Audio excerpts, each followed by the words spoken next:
How was your weekend, love?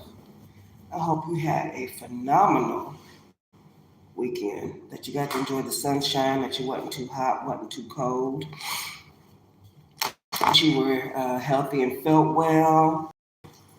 Yes, I hope you had a lovely weekend.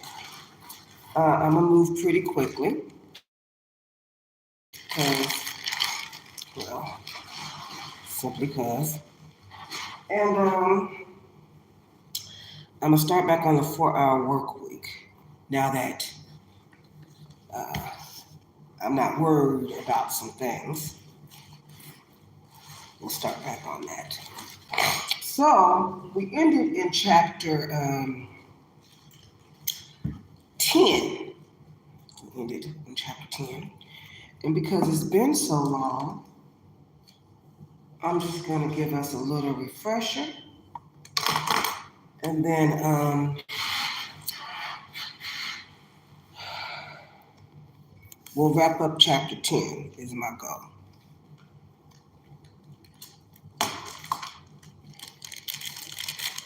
My lips is dry. I'm going to put on some gloss.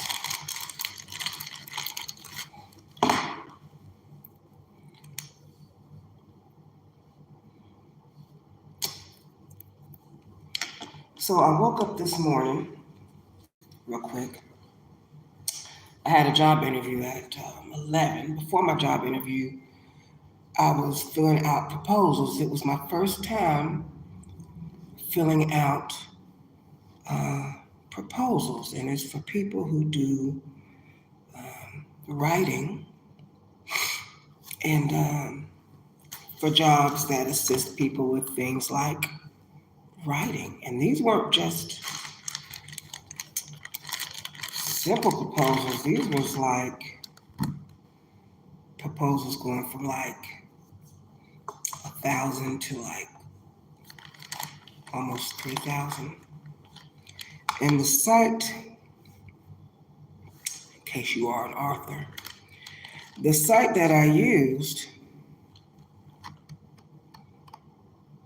TrueLancer. So I'm excited. I look forward to seeing how that works out. A lot of the job postings um, that I submitted business proposals to, I submitted to about 10. Um, yeah, they were recently posted, some of them. So I sent the proposal to some of them, and then I also sent it over to some of the older ones that had not been responded to yet. And I mainly looked at people who responded or had at least done some payouts. And they've got stuff not just here, but in the United States, but they have things like from Malaysia, Nigeria, India, for various types of jobs. So I found that fascinating. I also, on my way to the bus stop, I was in a good mood. I was getting lots accomplished. I said, well, shoot. Oh, the storm. I thought of the hurricane.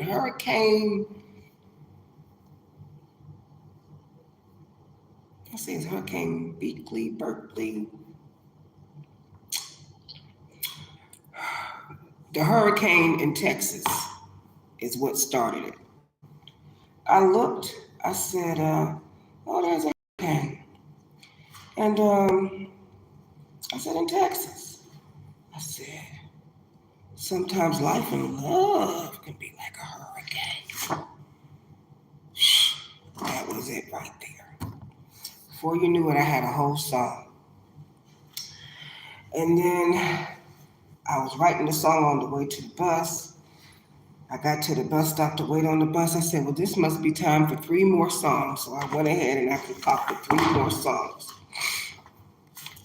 And then, so I got Hurricane Love. I'm going to probably name it after this hurricane as soon as I remember what the name is.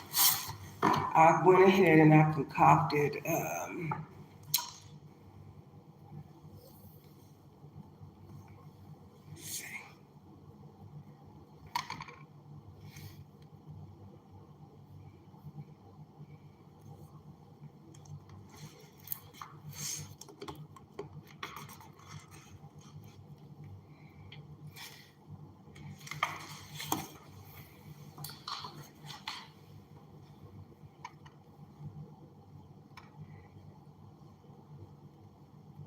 Can't get enough. Ooh, ooh, honey.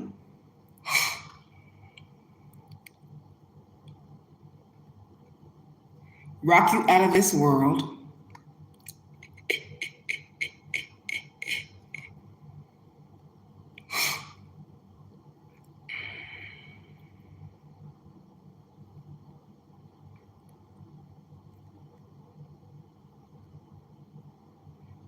Playgirl and Playboy.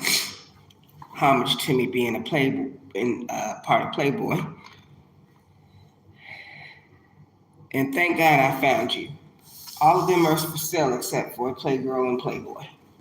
So I looked up where to sell song lyrics so I can get some money for song lyrics because I write songs and poems all the time. I might as well get paid some change for them. All right, let's get to the business. Okay. All right. Welcome, darlings. Okay. I'm going to be reading out of the 4-Hour Workweek. I was just sharing with y'all real quick what the weekend was like and what my morning was like. And now we're about to dive deep. Okay. So we were talking about shirts the last time I was in the 4-Hour Workweek. Okay. They were selling t-shirts. Okay, so New Rich revisited how Doug did it. Remember Doug from ProSoundEffects.com? How did he test the idea and go from 0 to 10,000 per month in the process? He followed these steps. Market selection. He chose music and television producers as his market because he is a musician himself and has used these products. Number 2, product brainstorm. He chose the most popular products available for resale from the largest manufacturers of sound libraries and arranged a wholesale purchase and dropship agreement with them. Many of these libraries cost well above $300, up to $7,500. And this is precisely why he needs to answer more customer service questions than someone with a lower priced product of $50 to $200. Number 3, micro testing. He auctioned the products on eBay to test demand and the highest possible pricing before purchasing inventory. He ordered product. I always wondered if they did that on eBay. They would be fighting with the other person to get the price to rise higher. And just when you think you got it, if you are the person wanting to purchase it, then all of a sudden the price on it goes up again. Thank you, Doug, for letting me know I'm not nutsy. Okay.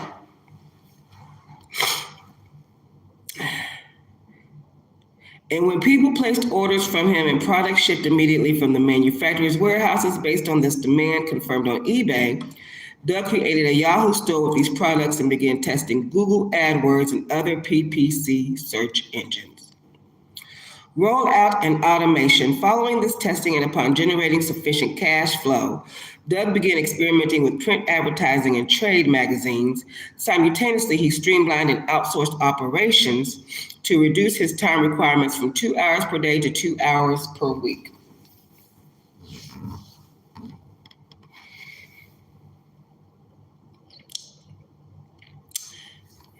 I think this is a very good place to be. Comfort challenge. Rejecting first offers and walking away. 3 days. Before performing this exercise, if possible, read the bonus chapter, How to Get $700,000 of Advertising for $10,000. On our companion site, and then set aside 2 hours on a consecutive Saturday, Sunday, and Monday. On Saturday and Sunday, go to a farmer's market or other outdoor event where goods are sold. If this isn't possible, go to the small independent retailers, not chains or mass retail. Excuse me, y'all.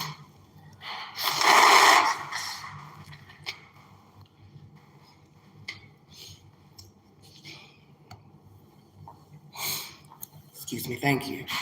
All right. Set a budget of $100 for your negotiating tuition and look for items to purchase that total at least $150. Your job is to get the sellers down to a total of $100 or less for the lot.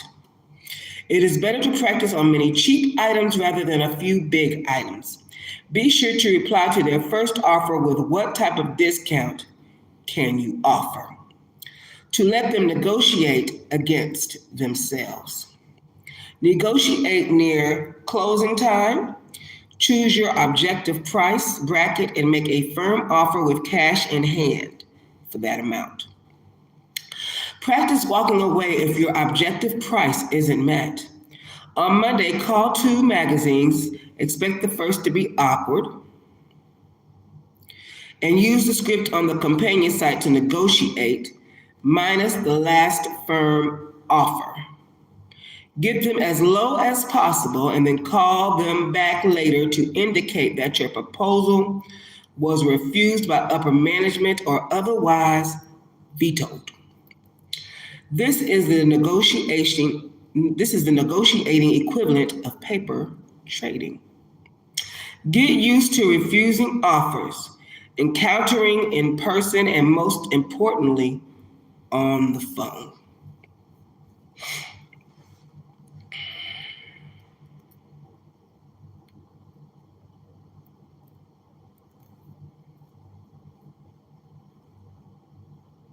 When I had the Airbnb, people always try to negotiate me down. And I say, and my prices were already low, and I was in a good area. I was close to Speedway, Indy 500, and about 15 minutes from downtown Indianapolis. And you could walk to the store. Mars was just down the street. It only took 10 minutes to walk to Mars, and the bus line was right there as well. So if you didn't feel like driving downtown, it was a 45-minute bus ride downtown. If you caught it from the bus stop, and the bus stop was 10 minutes away as well. Now, my most cost-effective room when I first started was $33, and I had a 3-day minimum. So, and then I also had a $20 cleaning fee. So if you came, you would be locked in for those 3 days, and I'm not making less than $100, because by the time I get finished paying for cleaning supplies and cleaning your linen and things of that nature, I'm gonna need $100 up front. We're not doing anything less than that. Now, if somebody stayed a month, I would have maybe like a 10 to 20% discount for them. But you even have people who would try to get you out of to try to take it lower than that 10 to 20%, and you just have to be like, at some point in time, you just here for free if I give it to you cheaper than the amount that I have set. And no offense, if I'm going to be giving it to you for cheap, I can use my own resources. I don't need to look at anybody. I can use it as my own private time. So you just got to be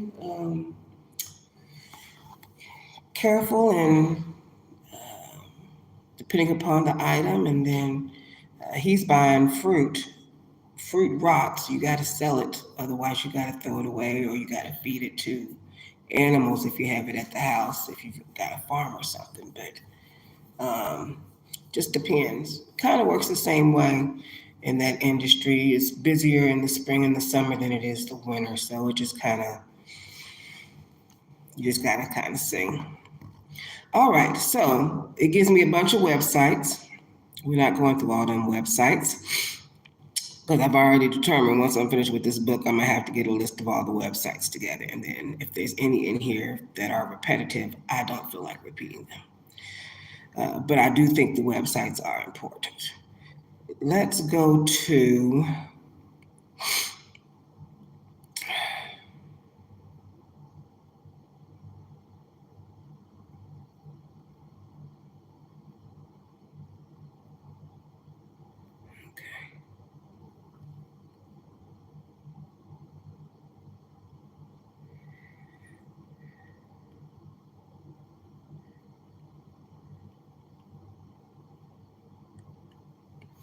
Number 11.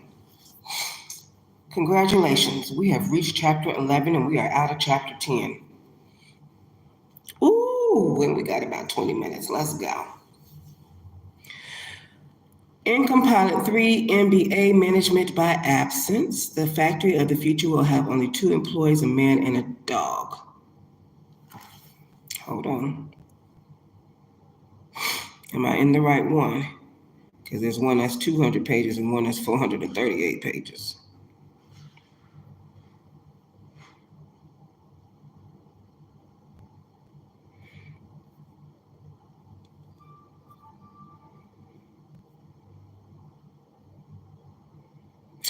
I've been through chapter 11.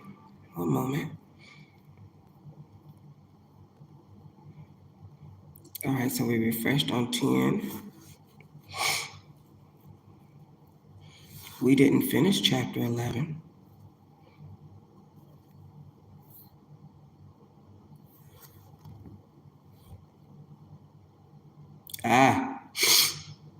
Not all customers are created equal. Once you reach phase 3 and have some cash flow, it's time to reevaluate your customers and thin the herd. There are good and bad versions of all things: good food, bad food, good movies, bad movies, good sex, bad sex. Whew. And yes, good customers and bad customers. Decide now to do business with the former and avoid the latter. I recommend looking at the customer as an equal trading partner and not as an infallible blessing of a human being to be pleased at all cost. If you offer an excellent product at an acceptable price, it is an equal trade and not a begging session between subordinate you and superior customer.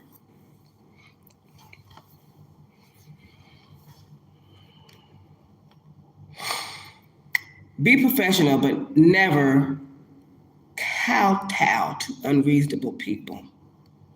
Instead of dealing with problem customers, I recommend you prevent them from ordering in the first place. Do you remember the days where the customer was always right? I wonder if they still have that some places.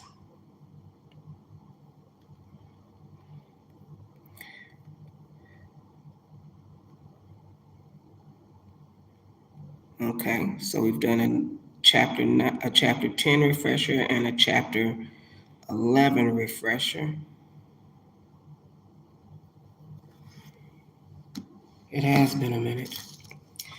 Step 4. L is for liberation. It is far better for a man to go wrong in freedom than to go right in chains.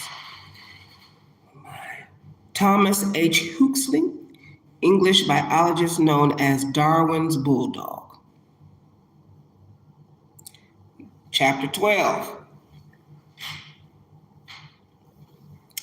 How to escape the office.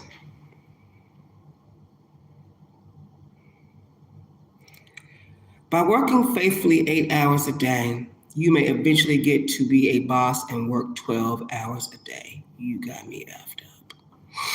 Robert Frost, American poet and winner of 4 Pulitzer Prizes. On this path, it is only the first step that counts. Saint John Baptiste, Marie Vianney, Catholic Saint, Cure d'Ars. Palo Alto, California. We're not going to expense the phone. I'm not asking you to. Silence, then a nod, a laugh, and a crooked smile of resignation. Okay then, it's fine.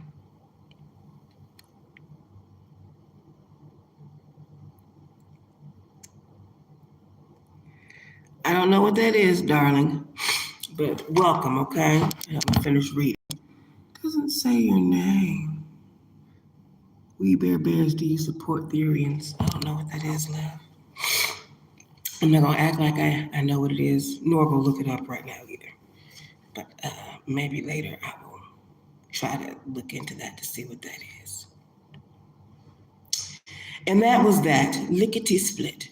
44-year-old Dave Camarillo, lifelong employee, had cracked the code and started his second life. He hadn't been fired. He hadn't been yelled at. His boss seemed to be handling the whole situation quite well.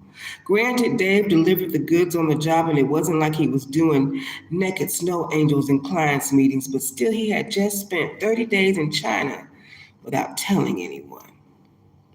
It wasn't half as hard as I thought it would be. China.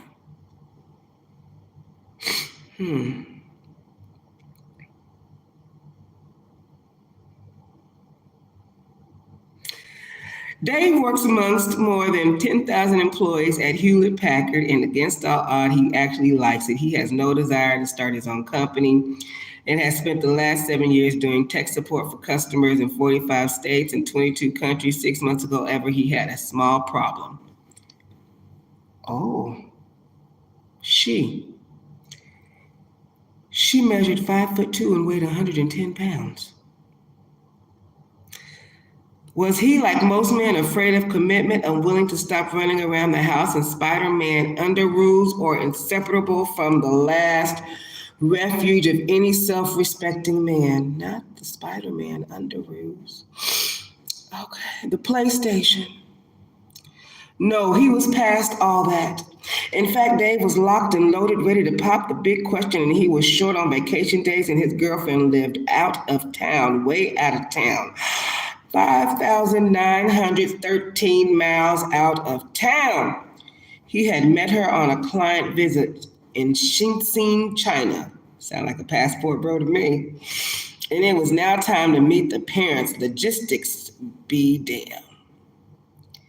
Dave had only recently begun to take tech calls at home, and well, isn't home where the heart is?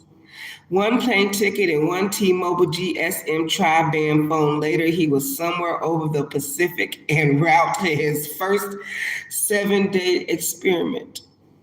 Oh my Dave. 12 time zones hence he proposed, she accepted, and no one was the wiser stateside.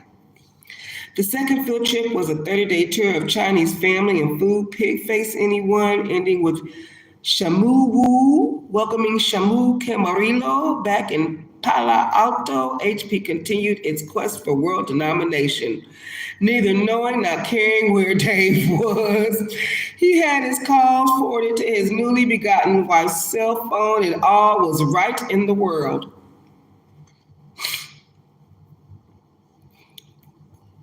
Dave. Okay, I'm not mad at Dave. Now, back in the U.S., after hoping for the best and preparing for the worst, Dave had earned his Eagle Scout mobility badge. The future looks flexible indeed. He is going to start by spending 2 months in China every summer and then move to Australia and Europe to make up for the lost time. All with the full support of his boss. The key to cutting the leash was simple. He asked for forgiveness instead of permission. I didn't travel for 30 years of my life, so why not? That's precisely the question everyone should be asking. Why the hell not? From case to castaway.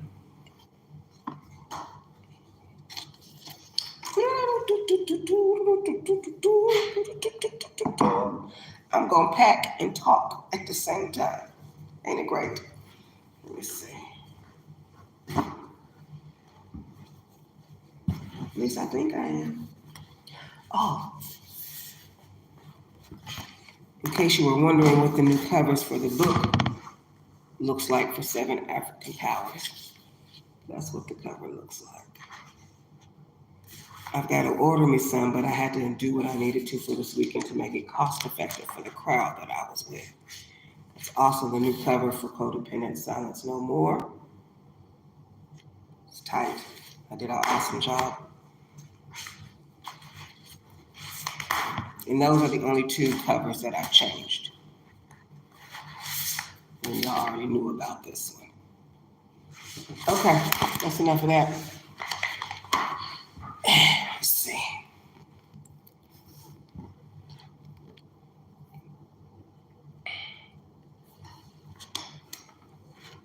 The old rich, the upper class of yore with castles and ascots and irritating little lapdogs are characterized as being well established in one place. the Squaws of Nantucket and the McDonald's of Charlottesville, Bleach Summers in the Hamptons, and so 1990s. The guard is changing. Being bound to one place will be the new defining feature of middle class. Damn. Really? Being bound in one place. That don't sound like living to me. Kind of sounds like jail.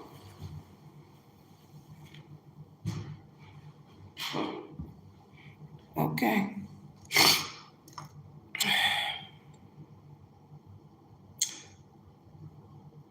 The new rich are defined by a more elusive power than simple cash, unrestricted mobility. I like that. This jet setting is not limited to startup owners or freelancers. Employees can pull it off too.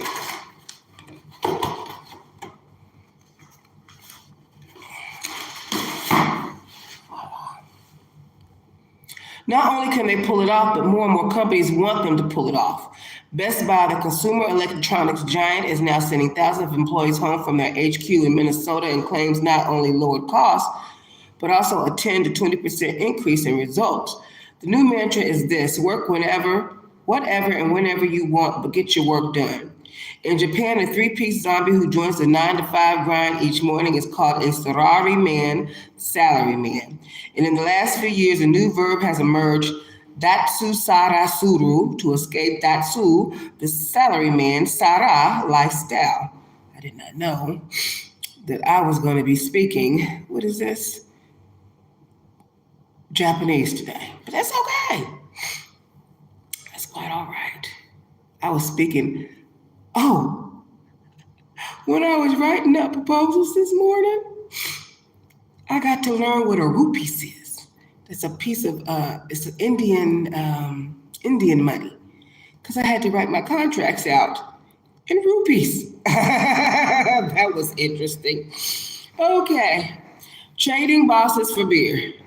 An Oktoberfest case study to create the proper leverage to be unshackled, and will do two things: demonstrate the business benefit of remote working and make it too expensive or excruciating to refuse a request for it.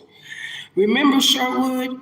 His French shirts are beginning to move, and he is itching to ditch the U.S. for a global walkabout. He has more than enough cash now, but needs to escape constant supervision in the office before he can implement all the time-saving tools from elimination and travel.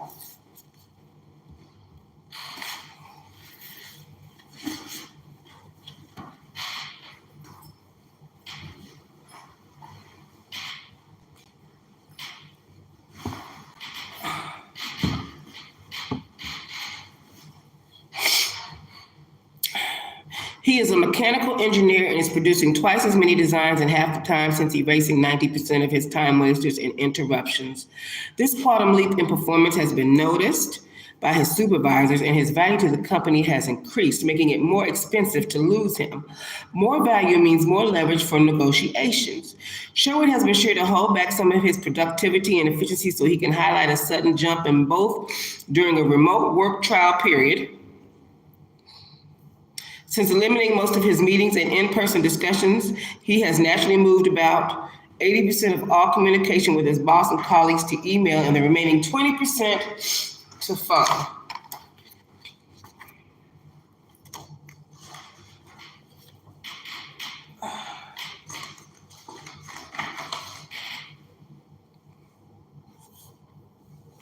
Not only this, but he has used tips from Chapter 7, interrupting interruption, and the art of refusal to cut unimportant and repetitive email volume in half.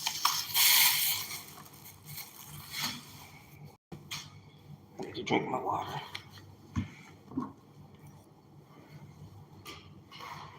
we go.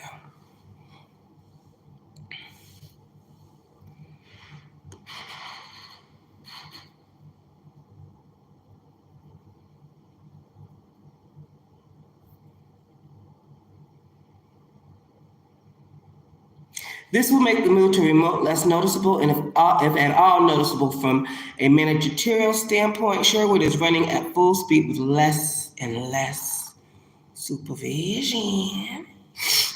Sherwood implements his escape in 5 steps beginning on July 12th during the slow business season and lasting 2 months, ending with a trip to Oktoberfest in Munich, Germany for 2 weeks as a final test before bigger and bolder vagabonding plans.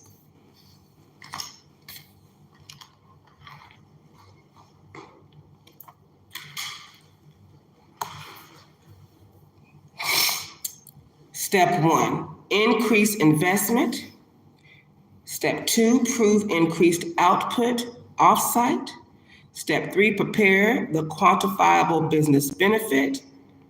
Step 4, propose a revocable trial period. Step 5, expand remote time.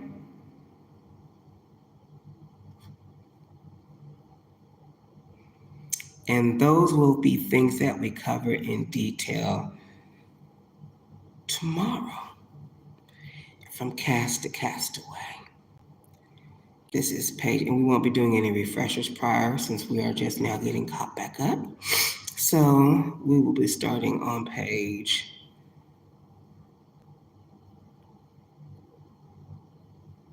267.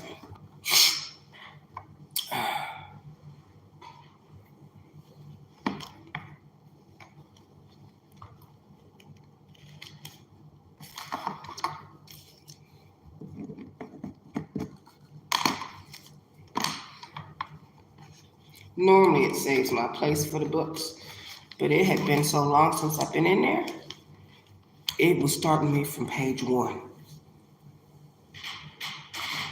So let's not do that again. All right, my loves. Thank you for sharing your Monday with me. I greatly appreciate it. If you were able to watch this weekend with me and the girls for the performances, it was my first time performing with young princesses that age, and a prince, because the prince came on stage while I was singing and dancing.